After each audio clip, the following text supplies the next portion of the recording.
சாயிராம். ஸ்ரீ சாயி பணிக. அனைவருக்கும் சாந்தி நிலவட்டும். நல்லதே செய்வோம், நல்லதே நடக்கும். சரம் நியூ இயர் வேறு வரப்போகுது. நாம் எல்லாமே சில விஷயங்களெல்லாம் சேஞ்சு பண்ணாதான் நம்ம வாழ்க்கை இனி வர்றதில் எல்லாத்தையும் கடந்து போக வேண்டியது இருக்கும். நீ என்ன இப்படி சொல்கிறீங்கன்னு சொல்கிறீங்க.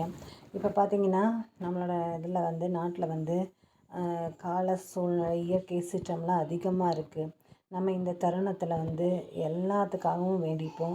எல்லோரும் கொஞ்சம் மழையை குறைச்சி கொடுக்குற மாதிரி, குறைச்சி பெய்கிற மாதிரி வருண பகவானை இந்த தருணத்தில் எல்லோரும் வேண்டிக்கலாம். அவர்கிட்ட நம்ம எல்லோரும் சேர்ந்து வேண்டிக்கிட்டோம்னா அவர் கொஞ்சம் அந்த இயற்கை சீற்றத்தை எல்லாம் குறைச்சி விடுவாருன்னு நினைக்கிறேன். அதனால் நம்ம எல்லோரும் பிரார்த்தனை பண்ணலாம். ரெண்டாவது பார்த்திங்கன்னா அதிக வெள்ளம் பாதிப்பு இருக்குது. ஒவ்வொருத்தருமே நினைங்க, இந்த தண்ணி நம்மளுக்கு நன்மை தான் செய்கிறதுன்னு தண்ணி எப்போல்லாம் நீங்கள் தொடுறீங்களோ அப்போல்லாம் அந்த மாதிரி நினைங்க. கண்டிப்பாக அந்த தண்ணி எத்தனை சூழ்நிலைகள் இருந்தாலும் உங்களுக்கு நன்மையை மட்டும் செய்யும். சரியா? நம்ம எப்படி ஒரு மனுஷனுக்கு நன்றி உடையவங்களாக இருப்போம். மனுஷனுக்கு நன்றியே இல்லைன்னு சொல்லுவாங்க. ஆனால் நன்றி உணர்ச்சி இருக்கிறவங்களுக்கு என்றைக்குமே இருக்கும். நம்மளுக்கு ஒரு உதவி செஞ்சாலும் கூட நம்ம கடைசி வரைக்கும் அதை மறக்க மாட்டோம்ல. அதனால் நம்மளுக்கு சில விஷயங்களுக்கெல்லாம் நம்மளும் மனுஷங்க தானே, நம்மளுக்கு அந்த நன்றி இருக்கும். அதனால் பார்த்திங்கன்னா நம்ம ஓரளவுக்கு நல்லவங்களாக இருக்கிறதுனாலையும் என்னமோ தெரில, அந்த பஞ்சபூத சக்திகளுக்கும் அதுகளுக்கும் நன்றி விசுவாசம் இருக்கும். ஏன்னா நம்ம அந்த சக்தி, அந்த நீர் சக்தியை மதித்து நம்ம போற்றப்பட்டு அதை ஒரு ஜீவனாக நினச்சி நம்ம மதித்து பழகியிருந்தோம்னா அது கண்டிப்பாக நம்மளை அழிவை தந்திருக்காது. அதை நம்ம உதாசீனப்படுத்துகிறோம்னு நினைக்கிறேன். அதிகமாக வேஸ்ட்டு பண்ணுறாங்க எல்லாருமே. அதனால் நீரை என்றைக்குமே வேஸ்ட் பண்ணக்கூடாது. அதுக்கு நன்றி செலுத்திகிட்டே இருக்கணும். நம்ம அதனால தான் வாழ்கிறோம், குடிக்கிறோம், தண்ணி குடிக்கிறோம். எல்லாம் நம்ம தாகத்தை தணிக்கிறதுக்கும், நம்ம விக்கல் வந்துச்சுன்னா நம்மளை உயிரை பிழைக்க வைக்கிறதுக்கும் அந்த தண்ணி தேவைப்படுது. அதனால் அந்த தண்ணிக்கு என்றைக்குமே நம்ம நன்றி சொல்லணும். இயற்கை சக்திகள் அனைத்துக்குமே நன்றி சொல்லணும். அப்படி நன்றி சொன்னிங்கன்னா இந்த மாதிரி பாதிப்பு அதிகமாக இருக்காது. என்ன தான் இயற்கை சீற்றங்கள் அழிவை கொடுத்தாலும் நமக்கு அதனால் எந்த பாதிப்பும் இருக்காதுன்றது உறுதியாக நம்புங்க. சரிப்பா, நம்ம பார்த்திங்கன்னா இப்போ என்னென்னா, நம்மளுக்கு ஏதாவது ஒரு விஷயம் வேணும்னா கண்டிப்பாக நடக்கும். நம்ம நினச்சோம்னா நடக்கும். நம்ம எந்த ஒரு விஷயத்தை அதிகமாக நினச்சிட்ருக்கோமோ அது நடக்கும். அது எதுவாக இருந்தாலும் சரி. இப்போ பாருங்கள், ஒன்று வேணும்னு சொல்லிட்டு மனசுக்குள்ளே ஒன்றுமே இல்லை, ஒரு சோஃபா செட்டு வாங்கணும்னு சொல்லிட்டு தான் மனசுக்குள்ளே நினச்சேன். அது எப்படி இந்த கூகுளுக்கு தெரியும், யூடியூப்புக்கு தெரியும், எதுக்கு தெரியும்? யாருக்கிட்டேயுமே ஒன்றுமே பேசல, சர்ச்சு கூட பண்ணி பார்க்கல. அது அப்படியே எனக்கு யூடியூப்பில் ஆன் பண்ணால் அந்த சோஃபா சம்மந்தப்பட்டதெல்லாம் வந்துச்சு. எனக்கு சிரிப்பாக வந்துச்சு. நான் மனசுக்குள்ளே தான் நினச்சேன். ஆனால் எப்படி வந்துச்சு அப்படின்னு எனக்கே தெரியல. இது மாதிரி தான் நம்மளோட விஷயம். நம்ம நினைக்கிற விஷயம் கண்டிப்பாக நடக்கும். அது நல்ல விஷயமா இருந்துச்சுன்னா கண்டிப்பாக நடக்கும். நல்ல விஷயமா இருக்கணும், 4 பேர்த்துக்கு பயன்படுறதா இருக்கணும். அதனால நம்மளுக்கு 4 பேருன்றது என்னென்னா, பொது காரியங்கள் சம்மந்தப்பட்ட விஷயங்களாக இருக்கணும். பொதுவான இதுக்கு சம்மந்தப்பட்டதாக இருந்துச்சுன்னா கண்டிப்பாக நிறைவேறும்.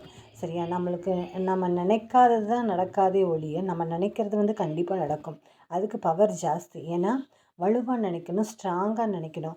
இது வேணும்னு அடம் பிடிக்கிற மாதிரி சில பேர் நினச்சி காரியங்கள் சாதிப்பாங்கள்ல, உழைப்பை கடுமையாக போடுவாங்கள்ல, அவங்க இன்றைக்கி தோற்றுக்கிட்டே இருந்தாலும் ஒரு காலத்தில் கண்டிப்பாக ஜெயிப்பாங்க. அது மாற்ற முடியாத ஒரு வெற்றியாகும்.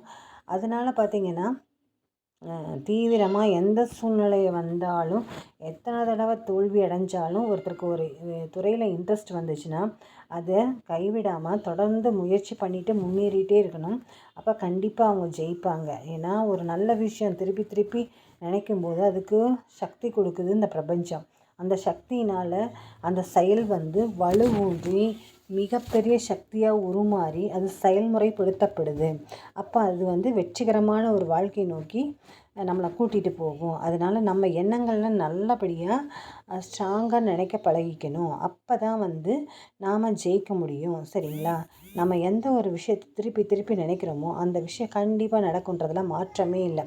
அது என்னென்னா, படிக்கிற படிப்பாகட்டும், தொழிலாகட்டும், கல்யாணமாகட்டும், குழந்த பிறக்கிறதாகட்டும், வேலையாகட்டும், இடம் வாங்குறதாகட்டும், வீடு வாங்குறதாகட்டும், நகை நட்டு வாங்குறதாகட்டும், எந்த மாதிரியான விஷயங்களாகட்டும், எல்லாமே திருப்பி திருப்பி நினைக்கிறனால கண்டிப்பாக நடக்கும். நம்ம நினைக்கிறதெல்லாம் நடக்கும். இன்றைக்கி நான் சொன்னேன்ல, காக்காவுக்கும் நாய்க்கும் பிஸ்கெட் போடணும்னு நினச்சிக்கிட்டே இருந்தேன். நேத்திக்கு வந்து காக்காவுக்கு போட்டேன். அதே மாதிரி ஒரு வாரமாக நினச்சிக்கிட்டே இருக்கேன்னு சொல்லி நினச்சிக்கிட்டு இந்த டெய்லியும் ஒரு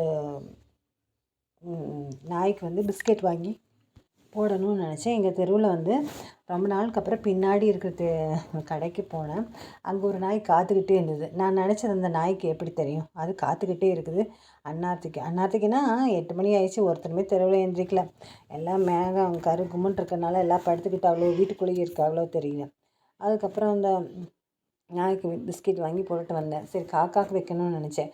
இன்றைக்கி பார்த்தீங்கன்னா நேற்றுக்கு சாயங்காலத்துலேருந்து இன்றைக்கி மதியானம் 12:30 1 மணி வரைக்கும் ஒரே மழை.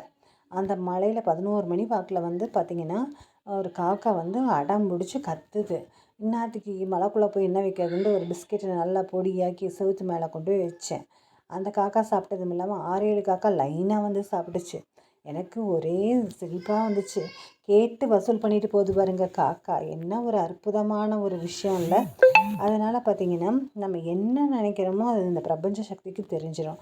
இப்பேற்பட்ட பிரபஞ்சமே நம்மளோட சக்தியை வந்து மேலும் மேலும் அதிகரித்து நம்ம ஜெயிக்கிறதுக்கு உண்டான எல்லா வழிவகைகளையும் ஏற்படுத்தி கொடுக்கும்.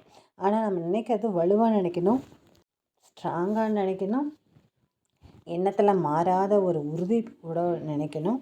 அப்போ தான் அது கண்டிப்பாக நம்மளுக்கு கிடைக்கும். அதுக்குண்டான முயற்சி எடுக்கணும், விடாமுயற்சி எடுக்கணும். எத்தனை தடைகள் வந்தாலும் திரும்ப திரும்ப போராடக்கூடிய ஒரு முயற்சி எடுத்து செயல்படுத்தினோம்னா தான் அந்த விஷயம் தீவிரமாக நம்மளுக்கு நடக்கும். அதில் எந்த வித மாற்றமுமே இல்லை. அதனால் நீங்கள் எதை நினைக்கிறீங்களோ அதெல்லாம் கிடைக்கும். நினைக்காத ஒரு விஷயம் என்றைக்குமே கிடைக்காதுன்றதை மட்டும் ஞாபகத்தில் வச்சுட்டு நல்ல விஷயங்களை நினச்சி நல்ல விஷயங்களை நடவரைய வச்சு நம்ம ஈடேறி நல்ல வழியில் போய் நம்மளும் நலம் பல பெற்று நம்ம சார்ந்தவங்களையும் நலமோடு வாழ வைக்கணும்னு சொல்லிட்டு எல்லாரும் நல்லா இருக்கிறதுக்கு சாயப்பாக்கிட்ட பிளஸ்ஸிங்ஸ் நம்ம வாங்கி நம்ம எல்லாரும் வாழ்வோம் வளமுடன். ஜெய் சாய்ராம். சாயப்பாவின் திருவடிகளே சரணம்.